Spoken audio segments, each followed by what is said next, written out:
Okay guys, pasensya na sa boses ng lola, ina-asthma kasi ako. Ang dami kasing nagtatanong sa akin about the tissue bracelet. Kasi nga, di ba, hindi nila alam kung sa right o sa left ilalagay. Ewan ko, naka-mirror naman ata tong camera nito. But anyway, tapos kung yung ulo nakapatingin palabas, na nakaganto nakapatong, o nakapatingin paloob sa katawan mo. Basic rule of thumb, kapag ang tissue bracelet nilagay mo sa right, magsusuka siya ng yaman. Ibig sabihin, pag nagsusuka siya ng yaman, namimigay ka ng pera. Di ba? Kasi nag-share ka ng pera. Ibig sabihin, you are a sharer. Kapag nilagay mo naman siya sa left, nag-iipon siya ng yaman. Ibig sabihin, you are parang ang tawag doon, keeper. Parang receiver ka ng wealth. Tandaan nga, right, namimigay, left, tumatanggap. As simple as that. Paano naman yung ulo? Ang ulo usually kapag ka nakapalabas, ito yung ulo, nakapalabas, suot nyo siya, nakapalabas, away from your body, ang sabi nila, yun daw ang proper, di ba? So, bibigyan ko kayo, i-contest ko lahat yan, ayon sa basic feng shui na natutunan ko about sa tissue bracelet. Okay, ganito yan There's no left, there's no right. And, there's no, yan na naman, baliktad kasi, mirror kasi ito There's no right, there's no left. O yan. Tapos there's no inward, there's no outward, there's no inward. Alam niyo kung bakit? Kasi ganito. Basically, si tissue bracelet, hindi niyo pwedeng gamitin sa hand na lagi nyong ginagamit. Yung ibig sabihin, pinansusulat, pinantututbrush, pinansusuklay, yung lagi nyong nagagamit na kamay. Usually, ang normal na tao, right hand yon, di ba? Tapos yung left hand, hindi natin masyado nagagamit. Iba lang ang function niya is to help the right hand. Tama? Parang ganun, di ba? Parang assistant siya. Pero, how about yung mga taong kaliwete? So, yan yung sinasabi ko sa inyo na there's no left, there's no right. Kasi some other people uses the left hand more than the right hand. So, if you are a person who uses the left hand more than the right hand, ibig sabihin, hindi mo siya pwedeng ilagay sa left hand mo. Dapat nasa right hand mo siya. So, basic rule of thumb, ilalagay mo siya doon sa kamay o dito sa wrist mo na hindi mo lagi na ginagamit na kamay. Kasi pagka yung doon mo siya nilagay sa lagi mong ginagamit na kamay, basically, ang rule of thumb kasi niyan, ikaw ay giver. Ibig sabihin, nagsusuka ka ng kayamanan. Don't get me wrong. Hindi porke nagsusuka ka at namimigay ka ng kayamanan, wala nang positive thing. Kasi there is some way na nagkakaroon ng positive thing kapag ka ikaw ay mapagbigay, di ba?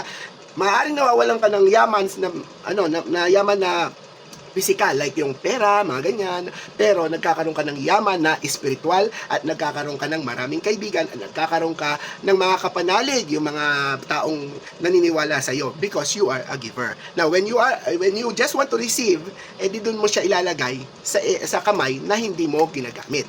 Yun ang basic rule of thumb pagdating sa tissue bracelet. So, there's no left, there's no right. Kung saan yung kamay na hindi mo masyadong ginagamit, doon mo siya ilalagay if you are a receiver. If you are a giver, doon mo siya ilalagay sa kamay na lagi mong nagagamit. Okay? Now, what about yung inward at saka yung inward at saka yung outward? Now, if you are a pet owner and if you want always to display your pet, di ba? Kasi tissue is a pet. It is considered your pet. So, if you are a person who masyado kang showy, na gusto mo lagi siyang nakikita, you might as well na put him on top, di ba, na head going outward. Kasi, yung head going outward na yan, remember, it's a bracelet. There are times na, pag umikot yan, magiging inward yan. Kaya nga, so, wala talagang inward, walang outward. Pero ang rule of thumb is, kapag ka ikaw ay tao, na mahilig kang showy ka sa mga pet mo, at lagi mo gustong ipakita sa mga tao, kasi merong mga tao na kipi. Ibig sabihin ng kipi, yung mga tao yon na ayaw nila laging ipapakita yung mga pet nila sa ibang tao. Yun naman yung mga kipi na tinatawag. Yun yung mga tao na pwedeng ilagay inward. Alam niyo kung bakit? Ito yan When you put the head of the tissue outward, pag umikot yan, inward din yan pero it will not show na. Kasi ikaw showy ka, gusto mo lagi nakikita yung tissue mo, kaya dito mo siya sa top nilalagay, di ba? Paano yung mga tao na ang gusto lang makita ng kapwa niya tao, yung mga beads, okay? Yung mga tao na yon, ang tawag sa kanila, kipi. Ibig sabihin, hindi sila masyadong showy, ba? Made of gold or made of napakamamahaling jade. Ang gusto lang nilang ipakita sa publiko, yung mga beads. So, that's the time na papasok ang lagay mo. Kasi pag umikot yan, di ba, gets niyo ako, pag umikot yan at gusto nyong itago yung tissue, ching, palabas din naman ang labas niyan, di ba? Doon din naman ang bagsak niya. So, it depends on you. Kung showy ka, dahil maganda yung tissue mo, made of real gold, etc., etc., tapos gusto mo ipakita in public, gusto mo siya ipagmalaki, di dito mo, outward mo siya ilagay. Pero on top, kapag ka naman ikaw ay medyo mapagkumbaba, kapag ka ayaw masyadong showy, hindi ka showy, masyado kang keeper, gusto mo humble ka lang at ayaw masyadong nakikita yung tissue mo, ilagay mo siya ng inward. Kasi pag umikot yan at bumaba yan, outward pa rin naman ang kalalabasan, di ba? So, ito ang isang basic rule of thumb pagdating dyan sa usapin na yan. Kasi ang hirap talaga malaman. So, teka. Na sinupong nangihika, umubo.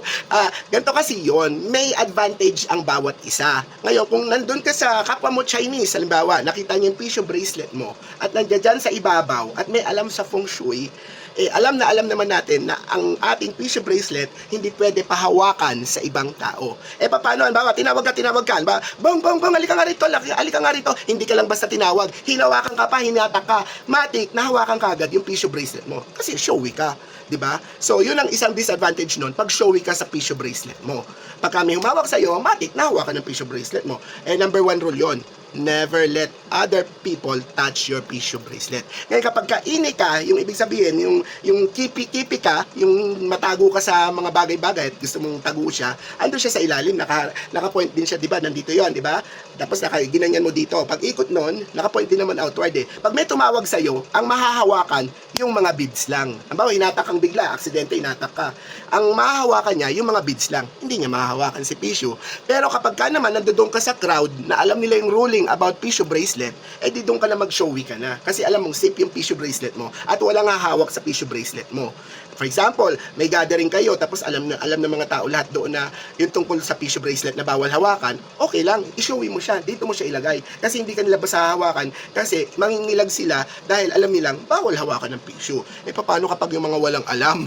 O, di ba? Ang nasa common crowd ka lang, walang alam, nandiyan yung tissue bracelet mo, biglang hinawakan, hinatakang ganon dahil may gusto kanyang tawagin o gusto kanyang yayain, ay patay, nahawakan na ng iba yung tissue bracelet mo. So, i-detoxify mo yan. Kasi lahat ng negative aspect at saka negative future ng tao na yon at saka yung luck niya, mapupunta sa tissue bracelet mo. Parang yung aso mo, di ba? Hawak-hawak mo, showy ka, di nakaharap ganyan sa ibang tao, di ba? Nakaharap ng ganyan. Ang tendency nila, ang cute naman, nahawakan nila yung aso mo. Pero kapag ikaw ay kipi, tapos ang hawak mo ay parang sanggol na nakaganyan, ay hindi nila basta hawakan yung aso mo. Kasi ang mahahawakan nila yung likod ng aso mo. Parang ganun din yung concept nun. So, yun ang advantage at saka disadvantage ng kipi at saka showy.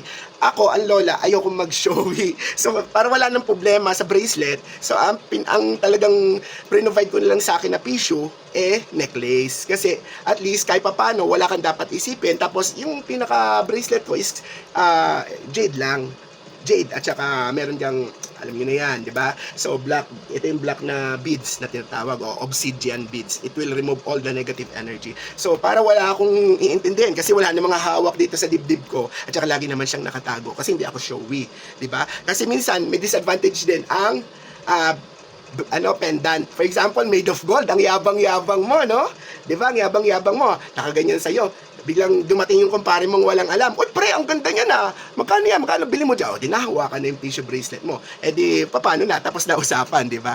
So, those are the disadvantage and advantage ng kipi at saka showy na owner ng tissue bracelet. So, guys, hopefully, may natutunan na naman tayo. So, there's no left, there's no right, there's no inward, and there's no outward. But there are kipi at saka there are showy person pagdating sa mga ornaments nila sa katawan.